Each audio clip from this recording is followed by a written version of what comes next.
Gisèle. G-I-S-E-N-G. Gisèle. L'objectif recherché de ce concours Ortho-Angelo, c'est les élèves de cycle 2, donc CM1, CM2 et puis 6e au début du collège. Donc ils vont mémoriser une série de 200 mots. Et donc voilà, on leur pose des questions, ils épellent avec les accents, avec les unions, les traits d'union, etc. Et aujourd'hui, c'est la finale du concours. Alors, on a ce qu'on appelle un projet d'école, un projet d'établissement. Donc, c'est à peu près la constitution de notre établissement. Et un des axes de ces projets, c'est de promouvoir l'éducation de manière ludique, et de promouvoir la langue, les langues, parce que ça, c'est un concours d'orthographe pour le français.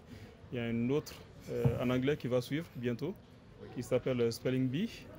Ensuite, il y a un autre concours en anglais. En tout cas, il y a beaucoup d'activités autour du développement des langues dans l'établissement. Ils sachent bien orthographier les mots et à travers cela, là, on travaille aussi la mémorisation, on travaille l'articulation et pourquoi pas après les grands concours qui sont ouverts aux enfants sur l'éloquence et tout.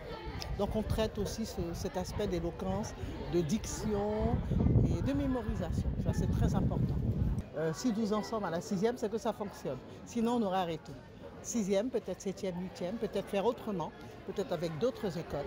Et ça fonctionne parce qu'on a même les mêmes enfants qui représentent encore l'école, qui sont là et on a un taux hallucinant de réussite au brevet.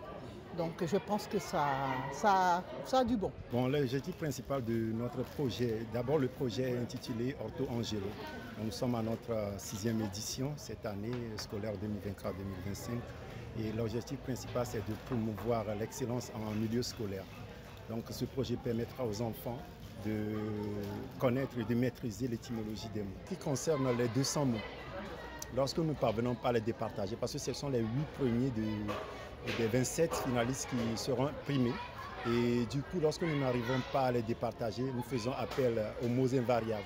C'est-à-dire les mots invariables, nous savons qu'ils ont commencé à les apprendre depuis les classes de CP. Du coup, on ne leur donne pas.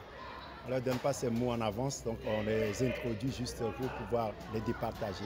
Et il y a des moments où on finit avec les mots invariables choisis et on n'arrive toujours pas à les départager. Du coup, là, on fait appel au dictionnaire. Donc, oui, ça me dit quelque chose, c'est les projets pédagogiques. Donc, ce concours initié par les enseignants de l'établissement permet vraiment à mettre les enfants dans les situations vraiment d'une bonne mémorisation, d'appropriation du vocabulaire, de maîtrise vraiment des mots. Et là, c'est quelque chose qui nous enchante. Ça nous fait rappeler les jeux des lettres et des mots.